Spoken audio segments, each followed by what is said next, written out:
तो आज मैं आपको एक अनोखी रहस्यमय कहानी सुनाऊंगा। अगर आप चैनल पर नए हैं तो अभी सब्सक्राइब कर ले तथा कहानी पूरा देखे। अंत में एक अनोखा रहस्य छुपा है। धन्यवाद। तो सुनिए।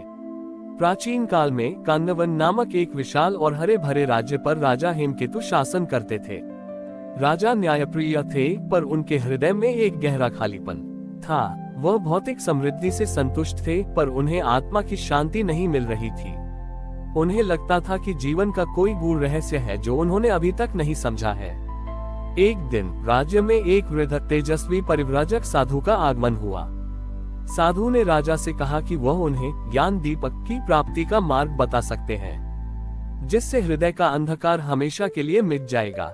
राजा ने उत्सुकता से पूछा, हे महात्मन, ये ज्ञान दीपक क्या है और मुझे इसे कहाँ मिलेगा? साधु ने मुस्कुराते हुए उत्तर दिया, महाराज, ज्ञान दीपक किसी पर्वत या गुफा में नहीं मिलता। वह आपके राज्य के सबसे दरिद्र व्यक्ति के पास है। वही आपको ये दीपक सौंपेगा। राजा चकित रह गए। उन्होंने अपने गुप्तचरों को राज्य के सबसे दरिद्र व्यक्ति को खोजने भेजा। कुछ दिनों बाद गुप्तचर एक टूटी फूटी झोपड़ी में रहने वाले एक वृद्ध मिट्टी के कारीगर नामदेव को लेकर आए, जिसके पास मुश्किल से एक दिन का भोजन होता था। राजा ने नामदेव से पूछा, नामदेव, साधु ने कहा है कि तुम्हारे पास ज्ञान दीपक है। मैं अपना सारा राज्य देकर भी उसे खरीदना चाहता हूँ। नामदेव ने अपनी आंखें बंद की, गहरी सांस ली और बोले, महाराज, मेरे पास दीपक तो है, पर वह बिकने की वस्तु नहीं है। वह ज्ञान दीपक है। संतुष्टि और कृतज्ञता। राजा असमंजस में पड़ गए। मैं समझा नहीं। नामदेव ने अपनी झोपड़ी की ओर इशारा किया। देखिए महाराज, मेरे पास पहनने को फटे वस्त्र हैं, रहने को ये झोपड़ी और खाने को रूखी सूखी रोटी। फिर भी जब मैं मिट्टी से एक नया घड़ा बनाता हूँ तो मैं उस सृजन के आनंद के लिए भगवान विष्णु का धन्यवाद करता हूँ। जब बारिश होती है तो मैं पानी के लिए उनका धन्यवाद करता हूँ। मेरे पास कुछ भी नहीं है, पर मैं हर पल संतुष्ट हूँ और जो है उसके लिए आभारी हूँ। ये कृतज्ञता ही वह ज्ञान है जो मेरे हृदय को हमेशा प्रकाशित रखता है, चाहे बाहर कितना भी अंधकार हो। ये सुनकर राजा के नेत्र खुल गए। उन्हें महसूस हुआ कि वे अब तक बाहर की दौलत खोज रहे थे, जबकि असली खजाना तो भीतर के संतोष में छिपा था। उसी क्षण भगवान विष्णु ने अपने चतुर्भुज रूप में नामदेव की झोपड़ी के ऊपर आकाश में दर्शन दिए। उन्होंने राजा हेमकेतु से कहा, हेमकेतु, तुम वर्षों से मुझे महंगे मंदिरों में खोज रहे थे, पर मैं वहां हूं जहां मेरा भक्त छोटे से उपहारों के लिए भी आभार व्यक्त करता है। नामदेव की संतुष्टि ही मेरा वास्तविक प्रकाश है। राजा ने नम आंखों से भगवान विष्णु और नामदेव को प्रणाम किया। उन्होंने अपना खालीपन भरा हुआ महसूस किया। राजा हेमकेतु ने राज्य में लौटकर जीवन के हर छोटे सुख के लिए आभारी होना सीखा और शेष जीवन संतोष और धर्मपरायणता से व्यतीत किया। ग्रेटर देन वास्तविक ज्ञान और शांति बाहरी धन संपदा में नहीं, बल्कि हर पल के प्रति संतुष्टि और कृतज्ञता में निहित है। जो व्यक्ति छोटे से छोटे सुख के लिए भी आभार व्यक्त करता है, भगवान विष्णु का आशीर्वाद हमेशा उसके साथ रहता है। Greater than. राजा हेमकेतु ने नामदेव के दिए संतुष्टि और कृतज्ञता के ज्ञान को केवल अपने तक सीमित नहीं रखा।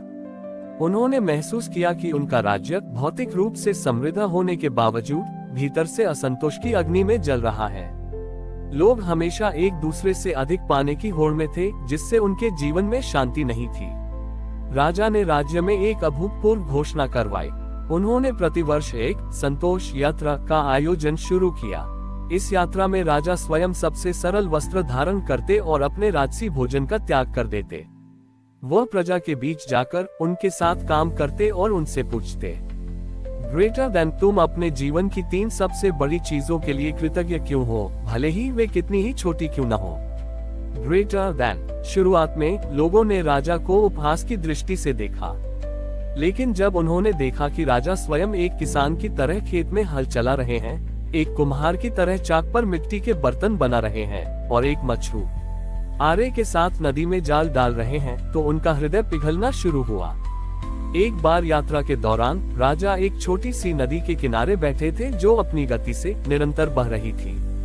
पास में ही एक किसान उदास बैठा था। राजा ने पूछा, बंधु, तुम क्यों उदास हो? किसान ने आह भरते हुए कहा, महाराज, मैं उदास हूँ क्योंकि मेरी फसल अच्छी नहीं हुई। मुझे लगा था कि मैं सबसे धनी किसान बनूंगा, पर सब मिट्टी हो गया। राजा ने नदी की ओर इशारा करते हुए कहा, इस नदी को देखो, ये किसी सागर या महासागर से नहीं पूछती कि मैं इतनी छोटी क्यों हूँ। ये बस बहती रहती है, अपने जल से खेतों को सींचती है और अपनी गति में आनंद लेती है। यदि तुम अपने वर्तमान के प्रयास में आनंद लेना और उसके परिणाम को स्वीकार करना सीख जाओ, तो असंतोष तुम्हें छू भी नहीं पाएगा। राजा के इन सहज और ज्ञानवर्धक शब्दों से किसान का दृष्टिकोण बदल गया।